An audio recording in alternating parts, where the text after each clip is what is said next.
You're back with Squawk Box. It is a Monday morning Asia side. Coming up next hour, dollar bruised after a jobs shock on Friday. Payrolls coming in a lot weaker than expected, which has the market thinking the Fed could be nearer to pausing than ever before. We'll talk to Sean Callow at Westpac Bank for his take. Also, we'll take a look at Oracle's strategy and outlook for the Asia Pacific with the company's new Asia Pacific and Japan chairman, Derek Williams. If you have questions for either of our guests, both of them, or for us, the best way to get in touch, as always, is to email. The address is squawk@cnbcasia.com.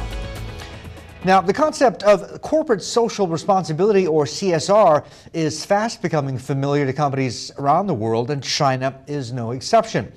As companies there seek a piece of the China pie, how can they go about incorporating CSR into their business strategy, especially in an environment where profits might be more of an immediate goal for the business? Our next guest has advised many businesses looking to set up shop in China. Richard Brubaker is executive director of the consultancy China Strategic Partners. He's also vice chairman of the Corporate Social Responsibility Committee of the American Chamber of Commerce in Shanghai, AmCham, and also founder of the volunteer group Hands On Shanghai. He joins us from our studios up that side. Richard, good to see you. First off, here, good morning. Hands On Shanghai, what is that? We're a young professional volunteer, essentially, organization where we work with existing charities in the community to promote both corporate as well as personal time in the community. All right, and linking this into CSR, this is all nice and fine and cuddly there, but I mean, as far as Chinese corporates go, most of these guys, the bigger question or worry is actually profitability. Can they afford to focus or stress CSR at this stage? Actually, at this stage, I believe it's actually critical for them to do so. Through AmCham, we look at several different areas that are outside of the cuddly volunteering part, which are environmental as well as employee health and safety.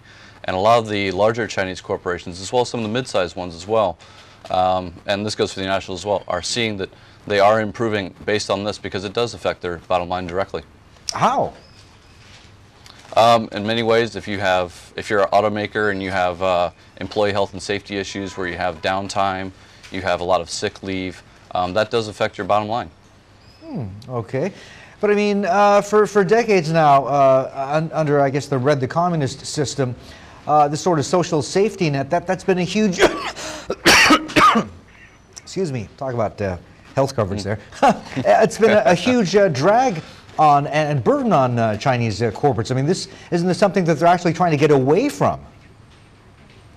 The larger ones are, and the social net is having to be taken up by corporations as well as other entities within the community, and so a large part of the the burden can be shared by improving environmental, employee health and safety, corporate governance.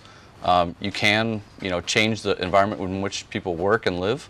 And through that, the social net that the governments once had to provide, that burden is reduced quite a bit, as well as through volunteering and helping people in your community. That also helps take some of the burden off the traditional safety net that was found in China.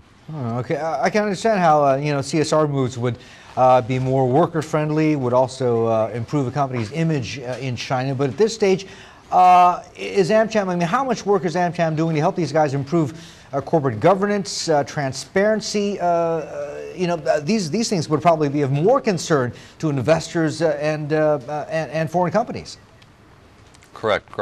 Actually, for AmCham, we've been, for the last 2 years, been working quite a bit on understanding the issues and then addressing them through workshops as well as through the AmCham CSR conference each year. Each year we have probably 20 to 30 companies that will apply for the CSR awards, and there's some fantastic programs that have been put up by international as well as the Chinese companies. Interesting stuff. Benefits of a CSR program,